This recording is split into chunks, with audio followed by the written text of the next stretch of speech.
Taarifu kina brothers and sisters, ile time ya kuchill kwenye kona shafika. Hapa inatemwa madini, story zote makini, cause we all know Jabi Saleh akiwa kazini. Yes, mambo vipi Tanzania, mambo vipi East Africa, Africa na dunia kwa ujumla, ambao mmekuwa ni watu wetu wa karibu sana, wadau wetu wa karibu sana wa Hip Hop Corner.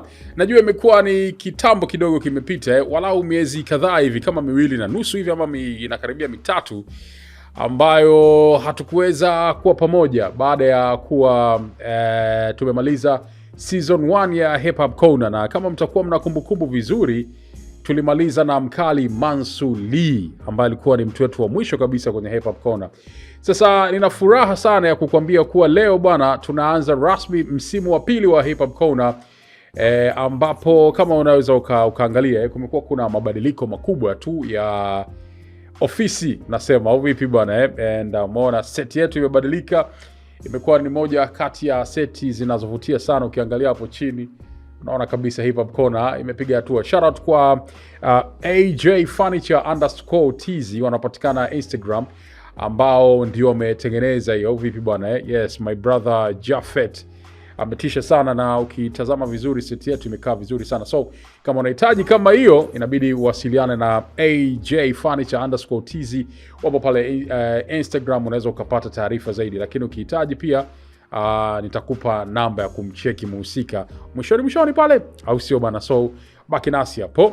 Karibu sana kwenye season ya pili, na leo bwana nina furaha ya kukwambia kwamba ambaye anatufungulia season number 2 au vipi bwana, mwanetu ambaye ndo amekuwa wa kwanza kabisa anakata utepe wa season 2 ni the one and only Mr. Black Ninja au vipi bwana. Yeye ni mtayarishaji wa muziki, hususan hip hop, na amekuwa ni sehemu ya utamaduni kusema kweli, ambapo amekuwa akitengeneza kazi nzuri, kazi bora kabisa, lakini pia ameubeba utamaduni kwa namna yake, kwa uwezo wake, na yeye amekuwa ni sehemu ya harakati za utamaduni wa hip hop katika hali ambayo inafurahisha sana. Lakini yote kwa yote pia sio tu katika kutengeneza midundo na kutengeneza ngoma kali, bali pia sasa hivi amekuwa na mradi unaitwa Tukusa. Mimi sipendi kuita harakati, huu ni mradi kwa sababu watu wamekuwa wanapata chochote ndani yake au ndani au vipi bwana. Kwa hiyo kimsingi inakuwa ni kitu chenye kuvutia sana.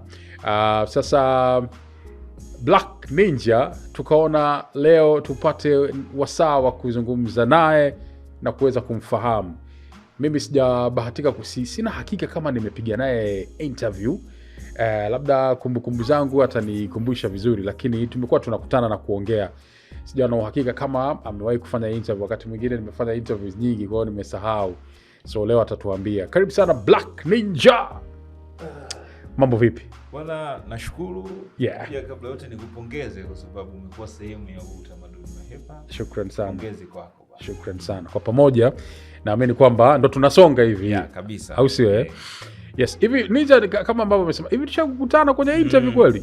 Kwenye interview bwana hapana. Bado kwenye interview hapana. For the first time ndo tunakutana kwenye interview. Ndo interview yangu ya kwanza na wewe. Okay. Ambayo tumefanya. Safi sana. Unajua wakati mwingine unaweza ukasema sijawahi kukutana naye, kumbe tushawahi kufanya, labda kuna ile ya artist anakuja na producer wake. Yeah. Ile nimekutana na wengi. Yeah, ile alafu wengine nikaa kama nimesahau baada ya muda ndio.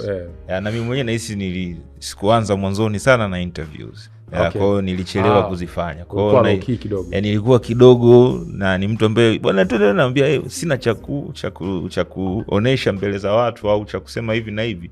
Wacha nitengeneze kwanza mambo yangu, yakishakuwa sawa basi unaweza ka display mbele za watu. Okay. Kwa hiyo nilichelewa kuzifanya sana, kwa hivyo. Okay.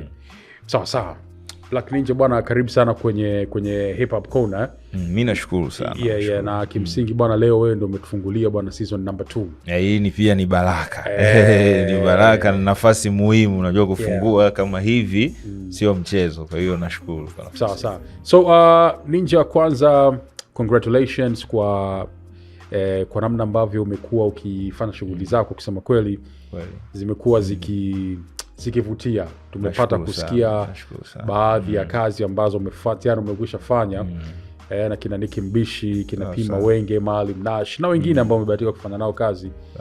Lakini pia sasa hivi tunatukusa, kwa hiyo au sio kwa hiyo tunafurahia kile ambacho umekifanya na tunashukuru pia kwa mchango wako.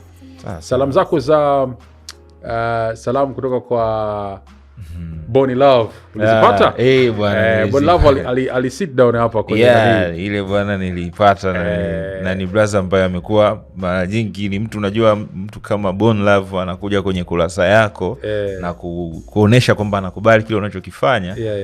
Na mwenyewe ananifanyaga anasema yes, kuna kitu fulani na niko nacho, kwa hiyo nashukuru sana Bonnie Love. Sasa that day ambayo Bonnie Love alikuzungumzia hapa akasema washikaji zangu watukusa wale tunajua kuchana sana. Baadaye nikarelate kitu. Unajua kuna kitu ambacho sijui kama umeweza kukichunguza na wewe, lakini kama kuna vitu mna relate.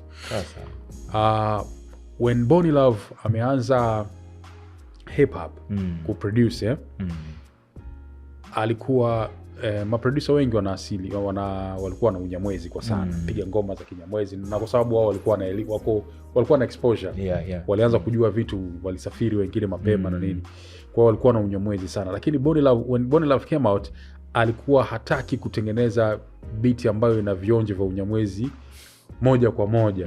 Alikuwa kuna vitu fulani hivi anaviweka vya kiasili ambacho naona na wewe kwa asilimia kubwa unacho. Ni kweli.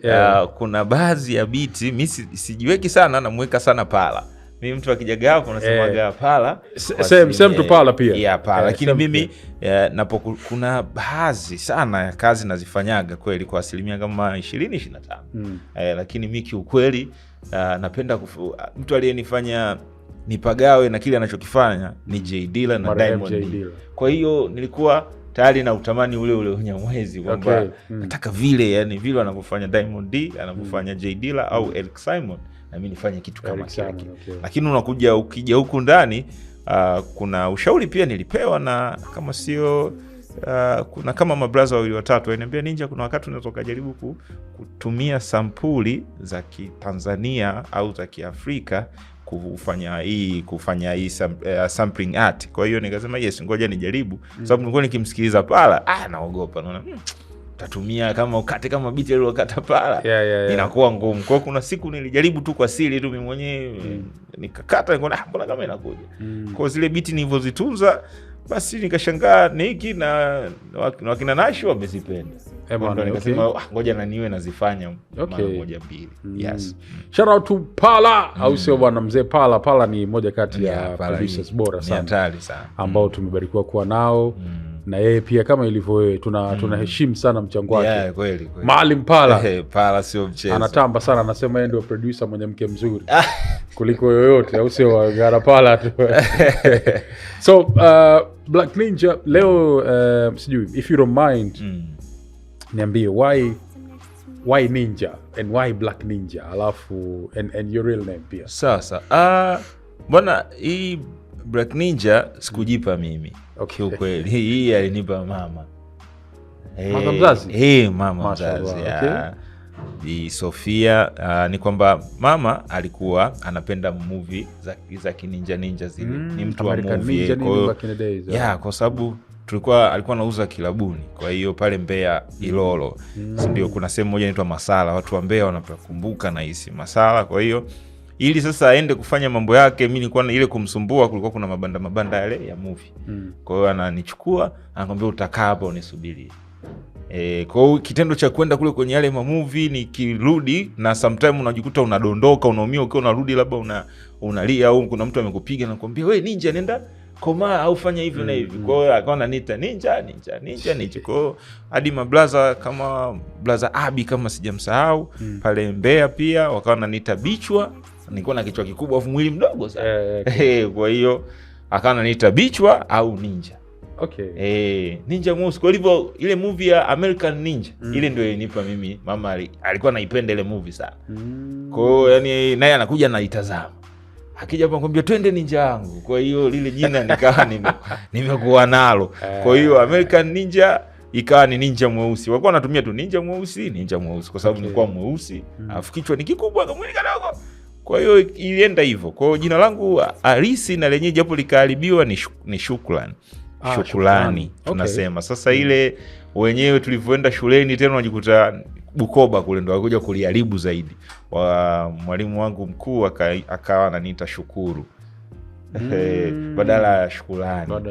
Kwa hiyo alivyokosea pia katika kuandika nikaenda nalo hilo Shukuru lakini ni Shukrani. Hilo ndo jina nilopewa na. Kwa hiyo yaani ilikuwa makosa akalitumia kwa sababu alilitumia hivyo kwa sababu yeye ndo alinifanyia ule tunasema usahili sio nini kipindi kile tuna form 1. Kwa hiyo mimi nilikuwa ndo natoka Morogoro naenda Bukoba. Kwa hiyo likatumwa jina langu na shemeji yangu alivyolituma kwa ule mwalimu ameliandika kimakosa. Sasa yeye alikuwa analikumbuka kumbe message alifuta. Lakini akahisi kwamba ni hivi kumbe kaandika tofauti. Kwa hiyo ndo jina ambalo nikaenda nalo hilo la Shukuru bwana Shukuru. Kwa hiyo mimi ni Shukrani Matonga. Namuona kiasili ni Morogoro, lakini kiasili ya pili ni Mbeya. Nimekulia Mbeya, nimezaliwa Mbeya, nimekulia Morogoro na nimeenda Bukoba. Kwa hiyo hizo sehemu tatu.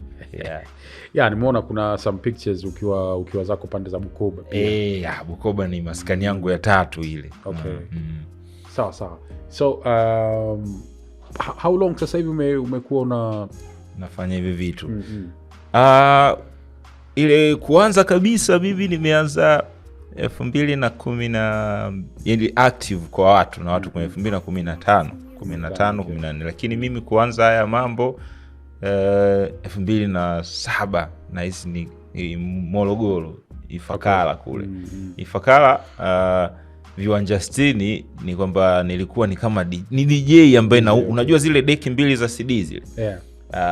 Tulikuwa hatuna zile turntable, hatuna vitu kama vile. Kwa hiyo kuna siku katika utundu wangu nilikuwa napenda sana mambo ya umeme.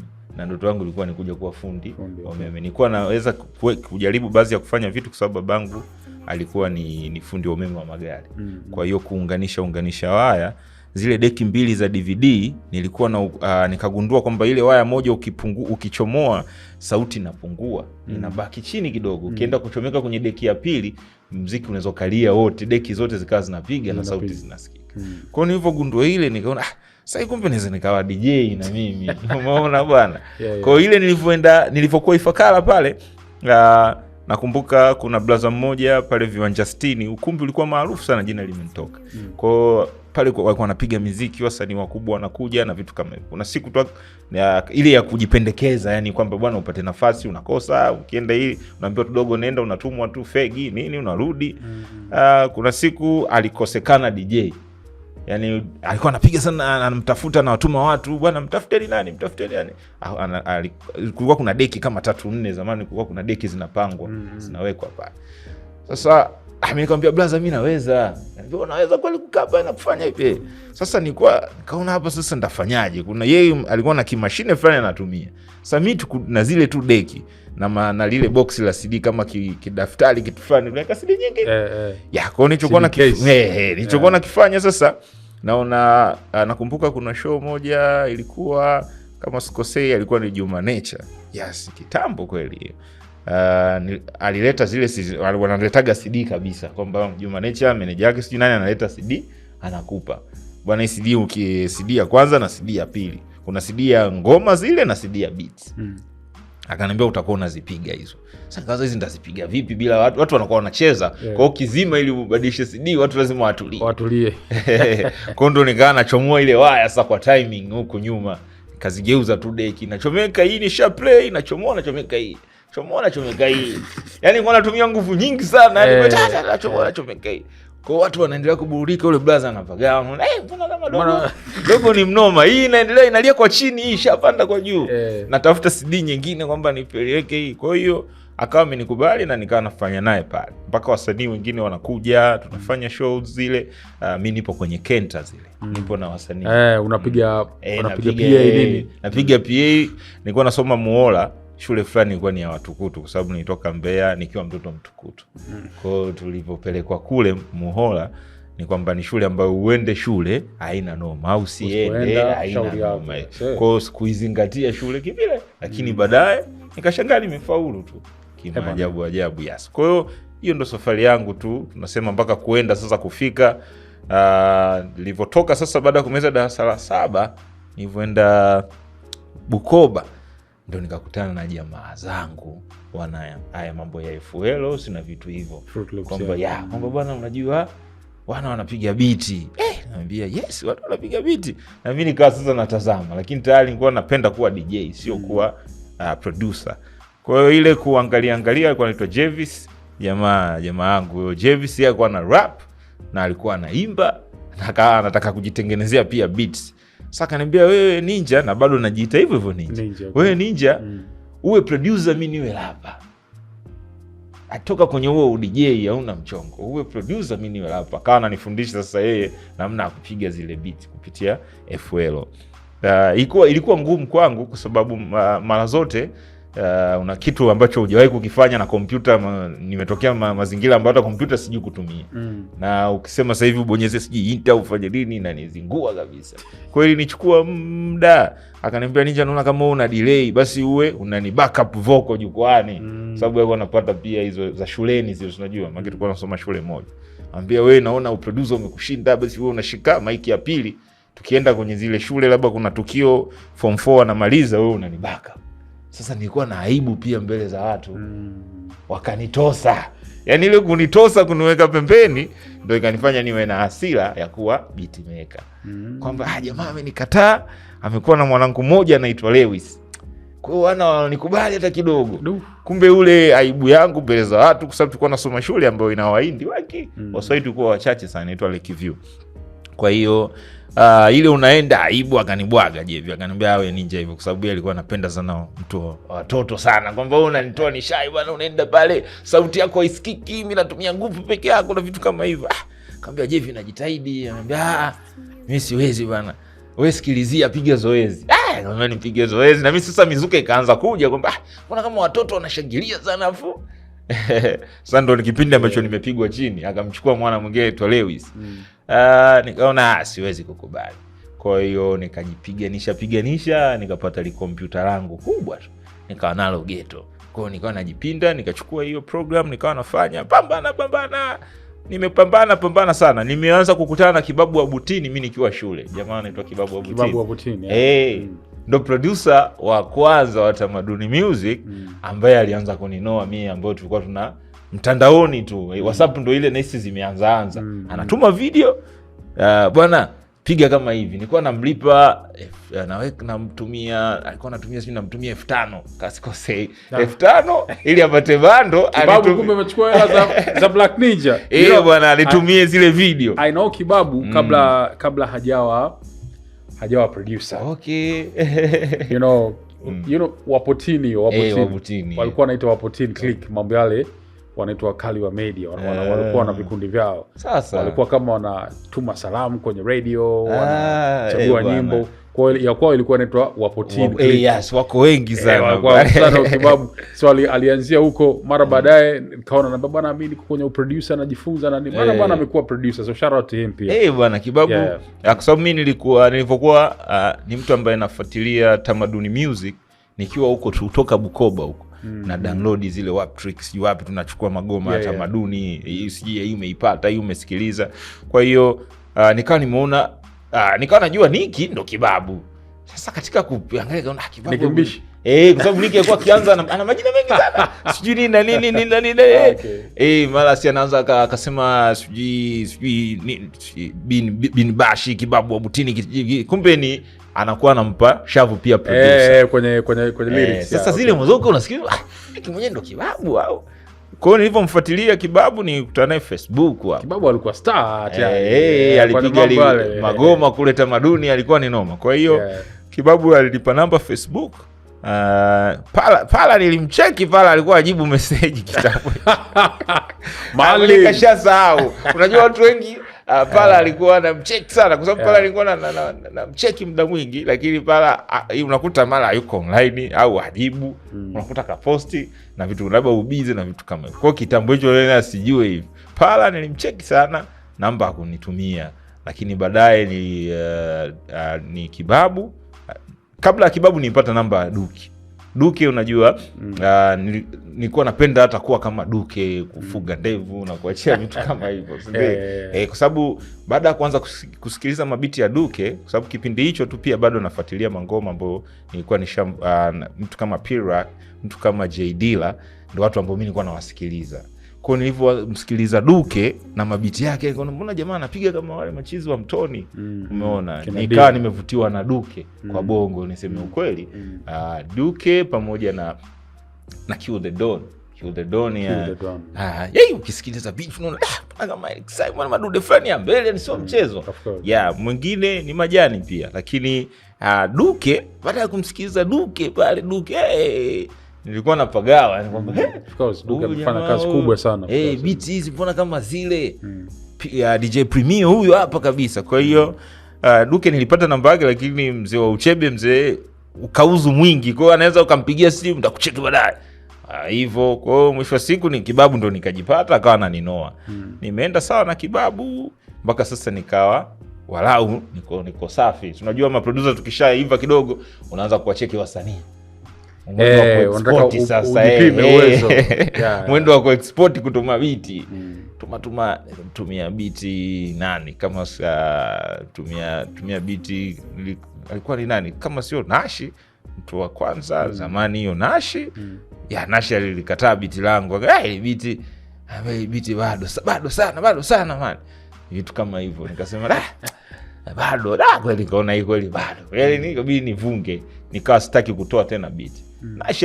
Nashi aliniambia bado sana. Kuna mwingine nimemsahau, yule alinichana sana, akanitumia mabiti ya machizi wa producer wa town sasa, kwamba wewe huoni biti hizo mzee, tuma mabiti mengi afu mabiti mabaya na vitu kama hivyo. Kisikiza na ni kweli noma. Nikajisikia vibaya kutuma tena biti kwa wasanii. Nikawa ni mtu ambaye si export beat. Kwa biti zilivyokuwa zinapiga na ziacha kwenye program. Nikajifunza kitu kwamba nisiwe mtu wa haraka sana. Yaani siwahi kukimbilia kutaka kufanya kazi na wasanii fulani ikiwa bado nina udhaifu. Lazima nijiangalie wapi nina mapungufu. Kwa hiyo ndio safari ya kwenda mwisho wa siku. Mwisho wa siku unajikuta wewe mwenyewe tu unafika level fulani, ukipiga biti zako simu zinaita tu, bwana vipi na vipi. Kwa hiyo ndio ilikuwa hivyo. Okay. Sawa. So umetupa story yako, hadithi yako ni nzuri kusema kweli, na ina inspiration ndani yake. Kwanza inatufundisha kwamba lengo ili ulifikia hakuna kukata tamaa.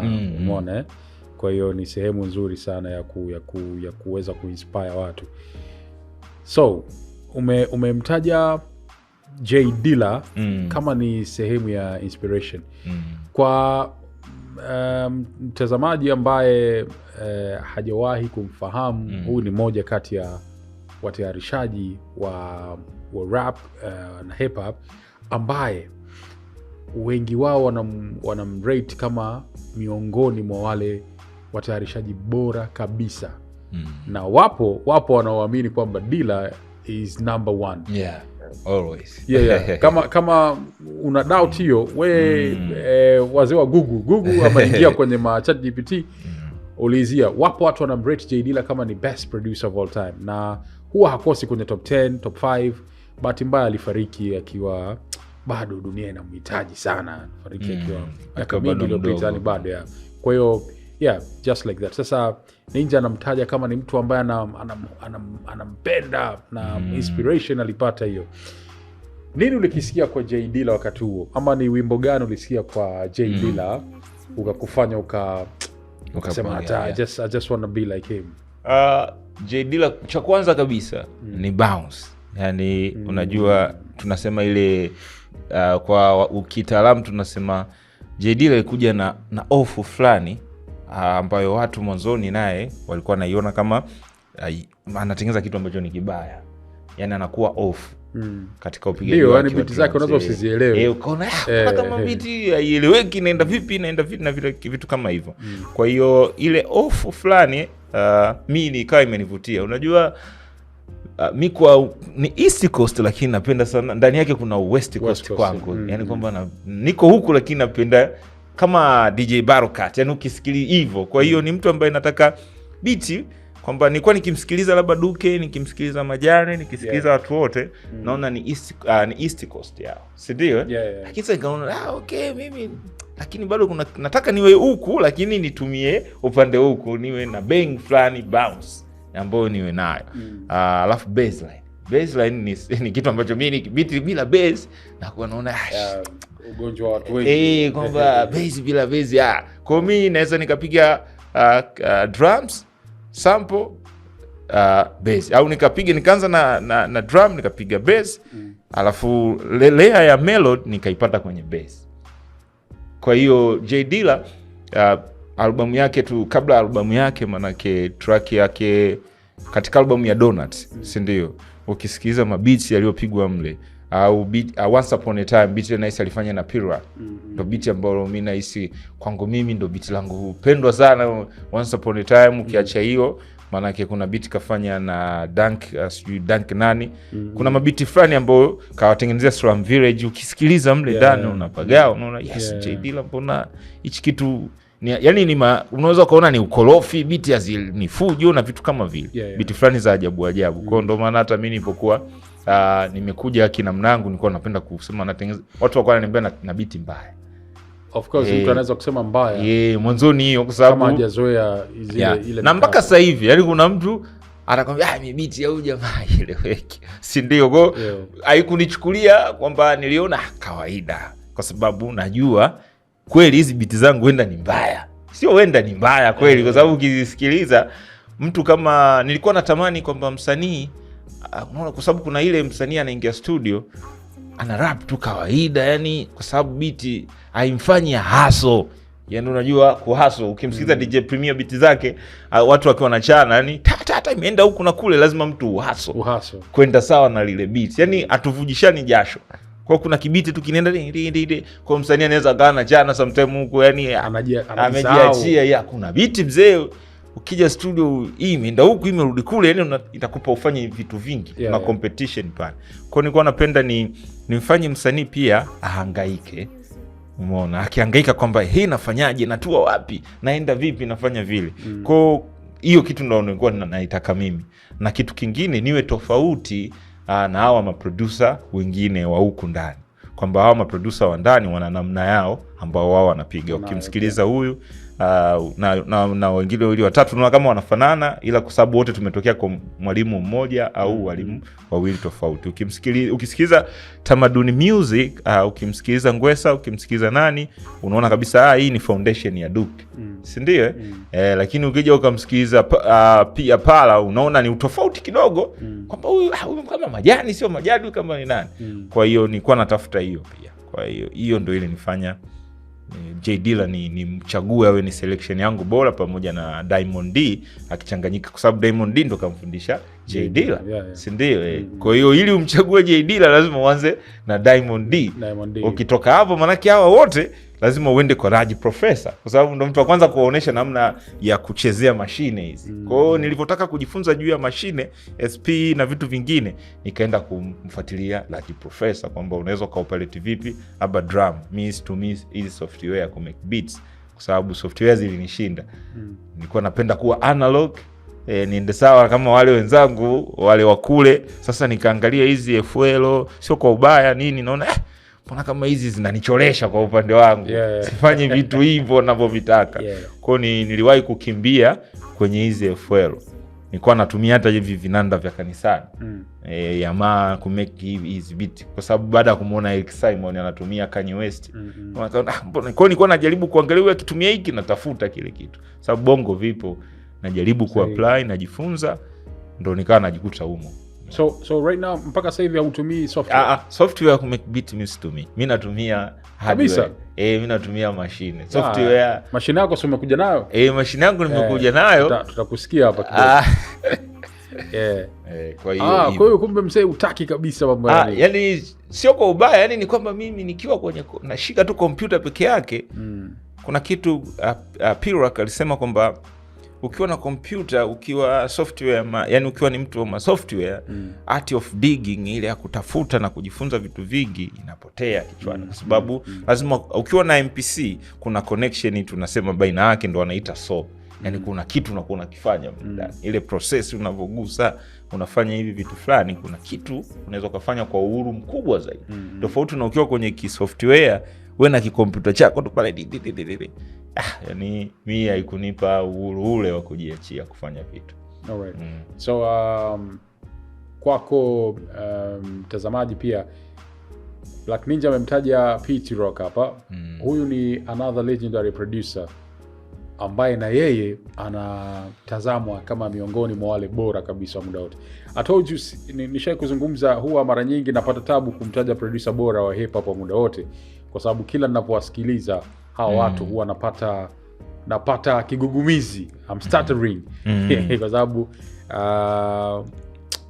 Pete Rock ni noma sana, Easy Mo B ni noma vile. Kwa hiyo so unaweza alowataja pia, na unaweza ukafanya homework yako kidogo, ukawasikiliza na ukaona namna gani ambavyo walikuwa ni watu hatari sana. So your first artist kwenda naye sasa, ambaye akasema okay, now sasa naanza kwenda na Black Ninja bwana, afu kiukweli alafu sikumbukagi. Sema ni kwamba mtu aliyeniamini kwa asilimia zote ni Nicki Mbishi. Nicki kabla mtu aliyeniamini yani ile kwamba huyu ninja huyu ndo kama umesikia hivi sasa hivi mimi na Nicki nilimkuta na album kasikosei ngapi, sijui 6 ngapi, lakini sasa hivi tuna album 12. Nicki ndo anaongoza sasa hivi. Kwa hiyo tuna nyingine ya 13 ambayo ipo kwenye PC pia inakuja. Kwa hiyo ni shout out to Nicki man. Yes, kwa Nicki kwa sababu Nicki katika wasanii wangu pendwa ambao mimi mwenyewe kabla yani ya kuacha mambo yote, kwa baada ya kuanza tu kumsikiliza Nicki mimi nilifeel kitu, kwa sababu mimi ni mfuasi pia watu kama Sean Price, si ndio? Black Moon, ukisikiliza Black Moon wote walivyo vile, ukaja ukamsikiliza Nicki Mbishi unapata kitu, si ndio? Ushanielewa? Kwa hiyo ni kama naye alikuwa inspired. Of course we all know kwamba yuko inspired na kina Sean Price. Sean Price, Black Moon na Backshots nani hao wote. Kwa hiyo ukiangalia namna pia Nicki, unajua Nicki ni hardcore, yani ile hardcore yenyewe. Kwa hiyo sio kwamba wengine hawapo, ila Nicki ni ile pure hardcore ambao ukisikiliza East Coast inavyofanyika, jamaa ameibeba ile kwamba bwana hii mimi napenda hardcore na napenda ile pure rap yenyewe. Yani kiukweli mimi sifuatilia, yani sio kufuatilia, naweza ingawa nafuatilia, ila mimi napenda kitu hiki ninachokifanya hiki tu. Si ndio? Kwa hiyo Nicki nimekaa naye muda mchache na tunakaa mara nyingi, yeye ukimkuta muda wote magoma haya nausikiza. Mimi kuna wakati umesikiza album fulani, umesikiza Conway, umesikiza album yake, mimi naweza kumwambia album imetoka ile, anambia nishasikiza jana usiku, na mimi namwambia naye anaenda nasikiliza. Kwa hiyo ukifika kwenye level hiyo kwamba Nicki anambia mwanao katoa ngoma hivi, ambao tunakisema mwanao sio mwanangu wa kawaida, ni maana ni Conway katoa album kule, sisi tushasikiza. Lakini huku ndani unakuta kuna baadhi ya wasanii wengine wavivu pia kusikiliza. Of course, hata kwenye hiyo kwenye usikilizaji nini, general knowledge kimsingi yeye amekuwa anafahamu vitu hivyo. Kwa hiyo it's something ambayo kwa sisi watu ambao tupo kwenye culture ya hip hop ndio vitu ambavyo tunahitaji sana. Yes, kwa hiyo na Nicki baadaye, by the way, hii project mlioachia hapa kanyoosha sana. Kusa ya mwisho hapa. Kapita vyema zaidi. Kwa Nicki wakaja wengine hao akina P, Nashi, na wasanii na Baby Boy nifanya naye kazi imefia pale studio ya Sinza zamani pia sana. Baby Boy kwa sababu ni homeboy Morogoro Bukoba. Baby Boy. Kwa hiyo tulifanya naye mangoma, alikuja akadondokea humo. Wasanii wengine wengi, lakini Nicki ndo alikuja kuniaminisha kwa hao watu wengine wengi. Lakini kabla ya hapo tulikuwa na hawa wasanii wengine ambao sio kwamba ni wakubwa, ambao nilianza nao muda mrefu. Yani muda mrefu, kipindi ile unaanza sana mabiti yako, watu kama watu wa Badi Ngundo naye atakuwepo. Leo natakuwa naye Badi Ngundo, wakina Fivara. Fivara kitambo hicho. Kuna dogo mmoja anaitwa Mucho. Umeona Mucho Flow. Mucho sasa hivi kipindi hicho anaitwa Lichi 99. Umeona nilianza nao wao kama wasanii, yani kama wasanii wangu. Kwamba bwana beat hilo, wao kila beat kali. Si unajua zile. Kwa hiyo kipindi hicho cha kujitafuta mpaka kupitia hao mimi naamini ndo tukaonekana kwa wasanii wengine wakina Papa Frege. Kwa hiyo kipindi hicho yes. Kwa hiyo nimeanza huko na hao wakina Papa Frege, Badingundo, Lichi 99, kina Fivara. Na la Mzalendo mimi nahisi ndo producer wake wa pili akiwa anaanza muziki. Umeona unaona nikakutana na madogo wengine wakina Duga Mawe, mimi ndo producer wake wa kwanza kumrekodi. Duga Mawe. Duga Mawe, Rabi James. Umeona watu wote walikutana nao kwenye Kinasa. Sasa hao nilikuwa nao muda mrefu kwamba bwana na show off nao kazi. Yaani kwamba na watumia zile display beat zao. Kupitia wao. Yes. So baada ya hiyo BBC ilikuja lini? Na can you explain what is BBC? Nyimbo zako zote BBC, you know. Ile BBC once again. BBC once again, yeah. Bwana BBC hii hatukuipangilia. Yaani sisi mimi sikuipangilia ije, lakini kuna mdogo wangu mmoja anaitwa Fina the Truth, ni mdada. Fina the Truth. Lakini unamfahamu, ushafanya naye interview na ile kipindi unafanya naye interview maana alitokea. Actually Fina the Truth niliwahi kuwa na session moja inaitwa Paskinasa. Hiyo. Halafu yeye nilikuwa nazunguka mitaani. Sikumbuki ni wapi alikuja akajitokeza, lakini alikuwa ni mwanamke pekee ambaye alikuja akajitokeza afa akafanya poa. Kwa hiyo tukajikuta tunazunguka naye karibu daa nzima. Yes, so I can remember that. Kwa hicho kipindi mimi Fina ndo nipo naye pia namfanyia kazi. Kwa hiyo hivi yuko Mbeya, yuko town hapa. Yupo Zanzibar, Nungwi. Sasa amemea zaidi. Yeye anafanya shughuli zake kule. Okay. Kwa Fina ile sauti ni Fina. Ile sauti ni Fina the Truth. Alifanya kwenye kazi moja tulikuwa na Baby Boy inaitwa Mbibi. Tulifanya kazi na Baby Boy inaitwa kama sio Mbibi sio maisha vitu kama hivyo. Kwa ile kwanza nikamwambia studio yetu ni BBC Boom Bap Clinic. Lakini tulikuwa hatuna logo. Mimi nilikuwa natumiaga tu Black Ninja. Unamsauti tulikuwa tu ni mkubwa Black Ninja. Lakini yenyewe kaa bado kama sizingatiki vile. Kwa Fina ndo mtu wa kwanza kusema BBC once again ile kufanya vile. Sasa nikaona mbona kama haka nikakali. BBC once again. Ina sound poa. Why mliita clinic Boom Bap Clinic? Kwa sababu ndipo tunasema ukiwa kliniki tunasema ukiwa kliniki pale manake si inadili na watoto na vitu vingine hivyo huduma zote za afya, si ndio? Vitoka tukiwa awali chini kabisa. Yaani manake inatibu kuanzia huko chini kabisa. Kwa hiyo sisi tunafanya usampuaji au na uchimbaji wa sampuli na vitu vyote hivi vya cutting, digging, flipping tukianzia chini kabisa na hivyo. Yaani inahusisha hivyo tu kwamba mambo hayo ya kiafya za boom bap na vitu kama vile. Kwa ndo maana nikaamua kuchagua ite clinic. Na yote ni kwa sababu ya mapenzi tu na haya mambo ya boom bap. Kwa sababu mimi pia nikuaga nawaza pia hata mtoto wangu nimwite hip hop. Yaani kwa sababu nilipagawa unajua. That story ya mtoto wako hiyo niliona kwenye chombo kimoja cha habari nikacheka sana. By the way, yes. Baadaye ukampa jina la ule mama wale mwimbaji na so interesting. Sawa. Kwa pengine hapa ameigusia kwa ambao hamjafahamu ni kwamba anasema alitamani kumpa Black Ninja na mtoto wa kike. Kwa hiyo alitamani kumpa jina mtoto wake wa kike hip hop, lakini familia ikawa iliona sasa yani hata kama unapenda sababu iko na majina mawili tu kwamba boom bap. Sasa ile boom bap kuitamka kama hivi watakuwa wakiita watu wanahitaji boom bap itakuwa gumu. Kaona hip hop itakuwa rahisi. Kwa hiyo ile nilipoambiwa jina vipi, nikasema tumuite hip hop. Hip hop. Hip hop masista wakakataa, wakaanza kutuma majina yao. Nikamwambia mbona hip hop safi. Sawa, very fresh sana. Yote ni kwa sababu ya mapenzi. Na unajua kuna wakati mimi nilikuwa nikisikiliza redio mfano. Baadaye nikaa sio mpenzi wa redio. Nilikuwa napenda sana kusikiliza redio. Na kusikiliza vitu gani vinaendelea kwa sababu mi nimeanza kama mwandishi wa ushahiri wa kimapokeo na vitu kama hivyo, utunzi maona riwaya na vitu hivyo. Sasa nilikuwa nikisikiliza hizi redio afu wanazungumza vibaya juu ya hip hop, mimi nilikuwa hadi natamani kulia kwamba watu hawajui hip hop ni kitu fulani, yani nilikuwa naumia yani. I can understand you. Kwa hiyo hata mimi nakutana navyo sana. Kwa nini inakuwa hivi? Yani nilikuwa ni mtu, kwa hiyo usiongee hivyo, usiongee vile, usiongee vile.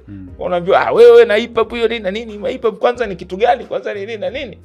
Hiyo itakupeleka ndo ukienda sana nitakupeleka mbinguni au nini na nini, unaona? Basi sawa. Lakini mapenzi tu na hichi kitu. Okay. Yeah, ni something ambayo is in blood, unajua. Because yani hata mtu akwambie vipi hichi kitu yani hata mtu akwambie vipi, kwa sababu is something ambayo mimi all my life nimekuwa nina battles nyingi na watu wengi kwa sababu ya hichi kitu. Some people wanaamini kwamba akili zao wanaamini kwamba mimi ningefanikiwa zaidi kama nisingekuwa hip hop sana. Hiyo sawa, watu wengi wanasema hivyo. Wewe bwana una uwezo mkubwa sana lakini wewe hip hop sana. Sasa ukimuuliza ulitakuwa nifanye nini, hana majibu. Na pengine vitu ambavyo pengine wewe ulivyo avoid vinawaumiza vijana wengi. Yani kweli tunawaona vinawaumiza. So I can understand how unapata hiyo hicho kitu namna kinavyo. Nafikiri leo pia tutazungumzia the disrespect ambayo imekuwa inatengenezwa kwa namna hiyo. You know, it's painful pia kuona mtu fulani anakuwa disrespected. Mimi wakati mwingine nawajibu baadhi ya watu, naweza kuona kwenye comments mtu anamzungumzia mtu fulani vibaya na mtu akashindwa yani nikamjibu tu ngamba, ungejua kwamba mara nyingi nazungumza kuhusiana na kwa sababu gani nilianzisha kipindi cha The Classic, kile cha The Classic cha radio. Sababu ya mimi kuanzisha The Classic ilikuwa ni KR. Sasa KR Mula. Nilikuwa nikiona watu wanamdisrespect KR, yani wanamchukulia kama mchizi fulani ambaye yani ana mpango nini. Sio ukimwangalia tu kama nikiangalia naambia kids, you know this guy ameanza kurap mwaka 1993. Kalashidi sio mchezo. Na ndo mtu na mimi nizungumze na ndo mtu ambaye TMK alikuwa ananivutia kwenye kurap, kwa sababu nilikuwa nikimrelate na muona kama kuna watu namjua Big Lock alikuwa na Sean. Kwa ni namna yake anavyojiachia, anakuwa kama yuko off, sio off, lakini ni mtu ambaye nilikuwa na enjoy kumsikia. So 33 years ago this dude ameanza kurap. Iwe sasa hivi unasema kwamba alikuwa hajui kurap ama vipi, vyovyote utakavyosema, but you should respect that, kwa sababu bila yeye wewe usingekuwa unajua. Hao ndo ambao walikuja wakapambania kwenye radio tangu radio anapewa dakika 5. Sasa wanaambia bana tweni uchafu hatuwezi kupiga kwenye radio. Anakuja mtu wa kwanza anapiga na anaamboke hizi ngoma za kibongo za rap tapiga dakika 5. Ndo hao wanapiga wale macheza mbali sio na kasheshe sio back in the day. So I can understand mtu anapokuwa disrespectful, na mimi how unaweza ukapata hiyo pain, umeona yes. So mara nyingi Black Ninja kwenye baadhi ya tracks zako nyingine umefanya na Nikimbishi pale, huwa kuna vitu navisikia ndani yake, kuna sauti za sanaa za mapigano, wanaitwa martial arts. Martial arts na is something ambayo tulizoea kuisikia kutoka Wu-Tang Clan, RZA nikawa najiuliza kwamba okay, sijawahi kuona akimzungumzia sana RZA, lakini je, kwenye hizi production RZA amekuinspire kiasi gani ama na mchango gani pia plus the Wu-Tang Clan yenyewe? Afu niliacha ungeniambia nitaje maproducer wangu wote pale, nilitaja mmoja J Dilla. Manake umetaja J Dilla, nimemtaja J Dilla, Diamond D, Eric Simon, anaifuata hapo Izmo B, RZA ndo anaingia hapo. By the way, kama mtu mfahamu, nafikiri Izmo B between Izmo B and Peter Rock, nafikiri Izmo B ambaye alibahatika kufanya kazi na Tupac and Biggie wote wakiwa hype. Yes, pamoja na waimbaji maarufu wa jazz. Unajua hao ambao wakina P-Rock na watu wengine wanawasample, yeye kuna baadhi alifanya nao kazi. Hizi Mob hatari sana. Ndio maana mimi mpaka leo sisemagi nani ni producer bora wa hip hop. Najua nyinyi wote mnasema ni Dre, lakini mimi mara nyingi na kitu kingine wamesahau kwamba Easy Mob labda ndo mtu wa kwanza ambaye Alicia Keys leo hii kumweka sawa Alicia Keys.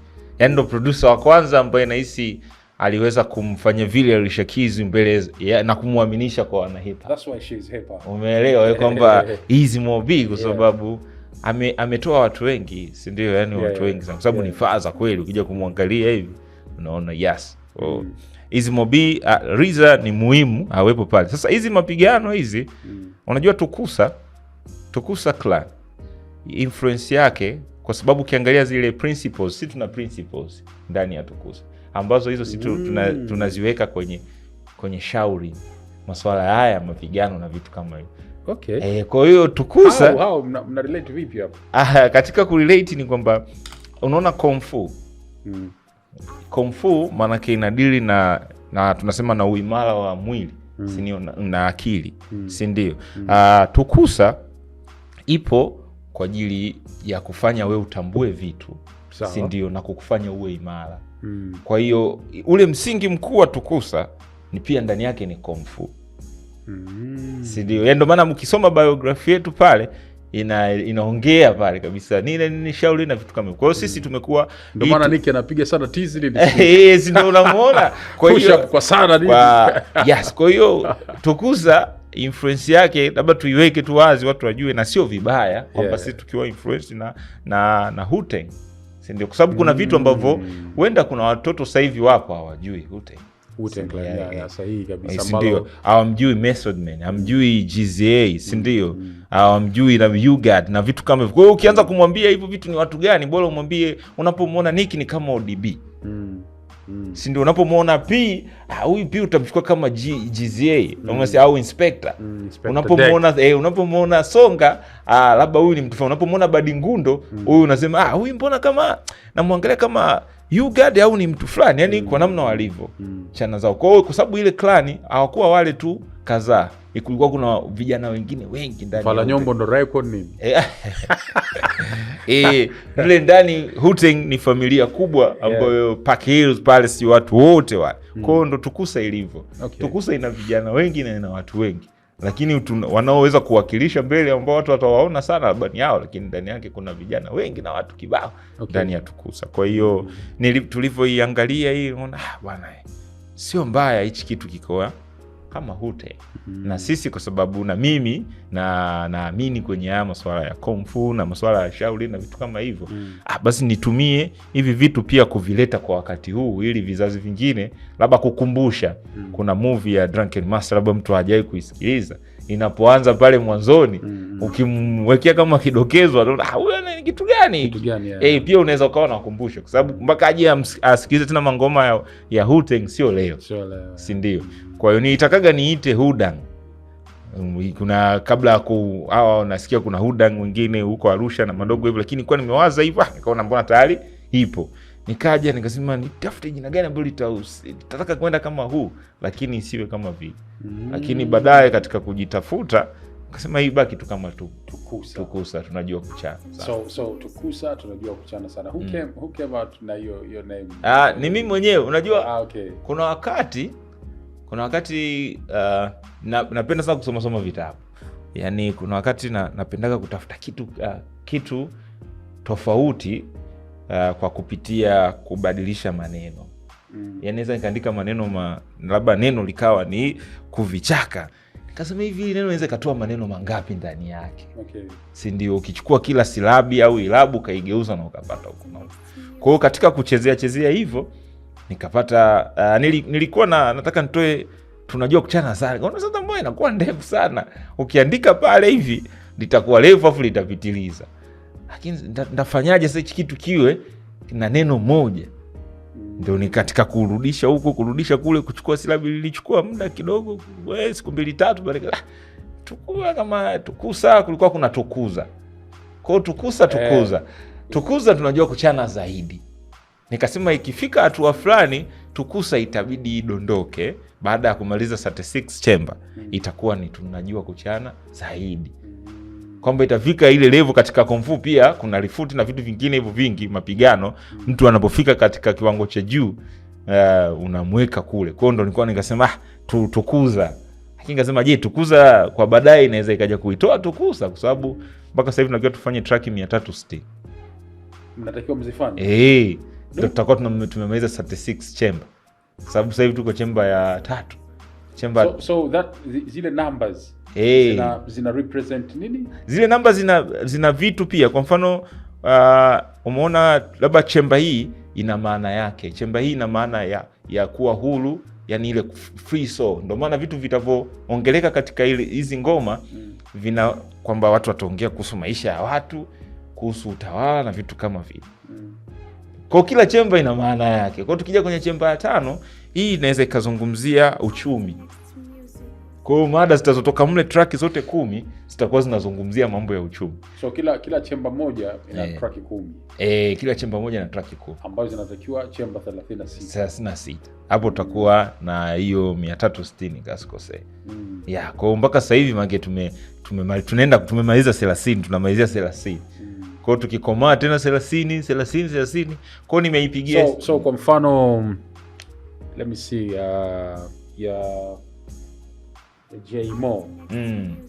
Ya J-Mo inakuwa ni ya ngapi? Hiyo ni chamber ya 3, maana yake swadi. Mimi naitaga swadi, wale wanaita episode. Chamber ya 3 swadi ya 7. Hiyo ya J-Mo. Ina namba za Kirumi pale. Okay, ngoja let me see. Kwa sababu kuna namba ya kawaida alafu kuna namba za Kirumi. Na I wanted to ask kwamba kwa nini hii inakuwa hivyo yani let me see J-Mo. Where is J-Mo? J-Mo Ferris. Here we go. So this is okay, ilianzia kwa namba kwa sababu ni video but ina 3 alafu mbele kuna 7 ya Kirumi. So this means kwamba ni chamber ya 3. Chamber ya 3 alafu swadi au unasema episode ya 7. Episode ya 7. So hizi namba za Kirumi ni episode. Hizo ni episode. Kwa zitaenda hizo zinakuwa zinaishia 10 tu. X inarudi tena 1, 2 hivi. Maana yake huku si hiyo 3 imeibeba hizo namba za Kirumi. Kwa hiyo itakuja 4 tena itaanza kuibeba 1, 2 mpaka 10. Inakuja 5 tena inabeba hiyo. So okay, sawa. Now I don't know kama wote mtakuwa mmeelewa, lakini na at least leo Ninja hapa ametuambia kuhusiana na hili. Let's say kwa mfano tunaweza tukaipata moja ya Kimbishi hapa. Kimbishi iko wapi ile? This one ya Nikki ambayo ni Tukusa alafu ina 3 then kuna namba ya Kirumi 6. So 3 na represent chamber number 3 and 6 ya Kirumi, manake katika hiyo chamber ya 3 ni mradi wake wa 6, right? Ndipo nimepatia hapo. So just like that. Na safi, hongera mzee. Umepania. That's a lot. Hatujapania. Unajua tunafanya tuko sawa. Tunafanya. Of course kupania lakini ni vizuri. Ukipania sana unafeli. Kwa sababu ukipania unaishia, tunasema ukipania kitu lazima utaishia kati. Kwa sababu utatumia nguvu nyingi wakati nguvu zinahitajika ziendelee kwenda mpaka kwenye sehemu ya mwisho. Sema Ninja, unajua lazima upanie. Kama mimi nisingepania nisingekuwa na hip hop. Sema mimi nilipania nikasema mimi for years. Uliinvest energy. Alafu kilichotokea sasa hivi mwanzoni tunaweza kusema kwamba ukupania, yani ni kwamba uliweka malengo na ukaanza kufanya 1 2 3 4 5 6 7. Sasa nguvu ukaja kuzitumia mwishoni kwa sababu tangu mimi naanza naitwa jamaa hip hop.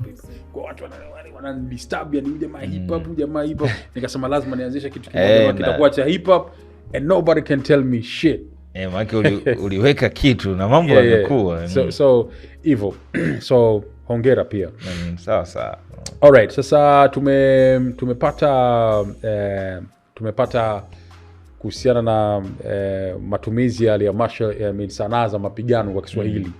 au sio bana, martial arts kwenye nyimbo za Black Ninja, na namna ambavyo pia kumbe alikuwa anamkubali RZA. Sawa, tuje kwenye matumizi ya sampuli zile za zamani za muziki wa zamani. Umemtaja Pala hapa na kuna nyingine ambazo naona kama kwa mfano kama kwenye, of course umeproduce album nzima ya Maalim Nash ile ya muziki wa Spunda. Kwenye wimbo kama Nianzie Wapi kuna some sound fulani hivi kama zilipendwa. Yes, ile yote. Alafu pia kuna wimbo wa Dia Haki ambao tayari wimbo wa Remy Ongala ulikuwa zile haki. Kuna wimbo wa Dia Haki ambao ilikuwa na, sasa unajua kuna kitu pale unajua hapa hivi sampuli za ndani zinakuwa kidogo changamoto katika tunasema zile copyright na vitu kama vile.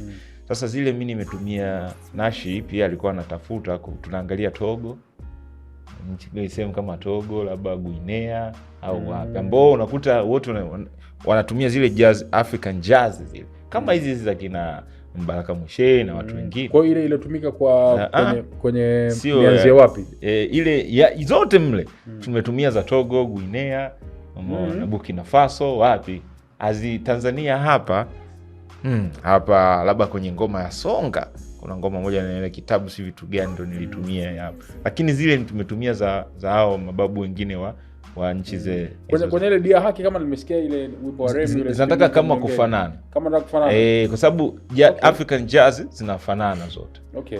Sema sijatumia hapa ndani ya Remy nani sijatumia hapa, labda naye mkataga sana ni Mbaraka Mwishe.